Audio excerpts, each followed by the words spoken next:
Hi, hello mga kamasa. Good morning, good morning. Ah, Dito tayo ngayon sa lugar ng Ilocos Sur, mga kamasa. So, medyo maaga tayong nagising ngayong umaga. Wala nang medyo malamig itong lugar na napuntahan natin. So, nais ko lang ibahagi sa inyo, no, mga kamasa, sa lugar natin kinalalagyan ngayong umaga. Andito tayo ngayon sa ah, Banggid, Ilocos Sur. So medyo galing tayo sa pagra-ride, so naghahanap kami ng campsite.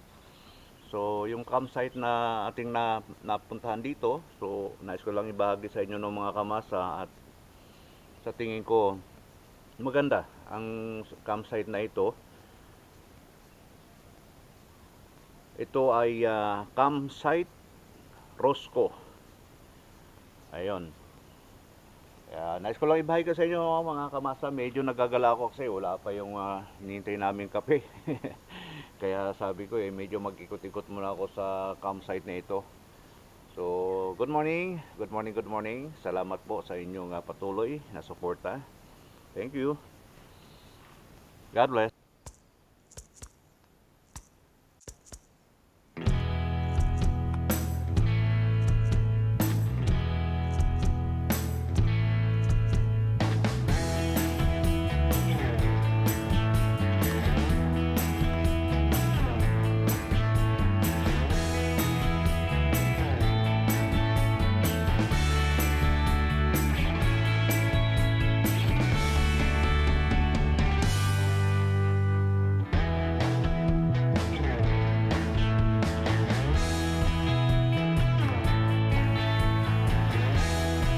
Ito yung daan, no, mga kamasa, papasok dito sa campsite. Pero sa ngayon, medyo nire-repair pa nila yung road. At malapit na rin matapos tong daan na to. Papasok dito yan sa loob ng campsite. Ito yung entrance ng kalsada, entrance ng papasok ng campsite ng mga kamasa.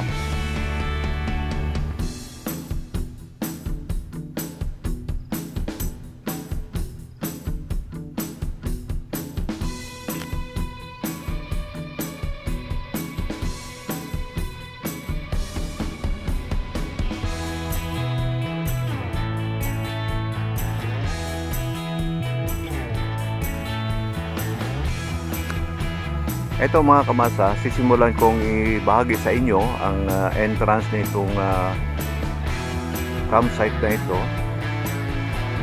Ayan o. Ito yung pinaka-entrance nila. Ito yung road entrance na kasalukuyan ginagawa pa lamang.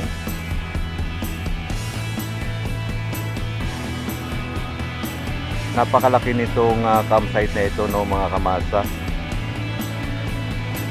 Yan, medyo iniikot natin yung camera upang maibahagi ko lang po sa inyo ang ating narating dito sa lugar ng Banggid, Ilocos Sur.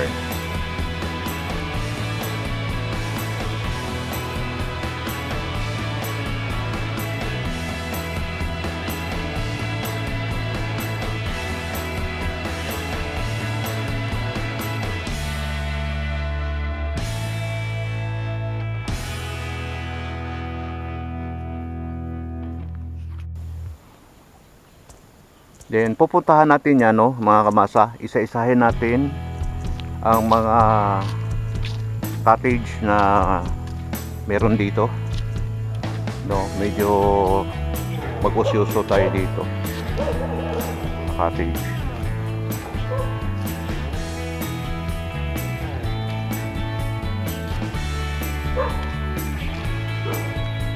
Yan. Ito yung coffee shop. Ito yung coffee shop.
Ayun, medyo nililibot natin mga kamasa kung anong meron dito, yung mga parang pinaka-playground nila. And, ayun, pwede rin dito habang nagkakape tayo. So, meron silang nakahandang lamesa dyan. Then, meron pang upuan na bakat.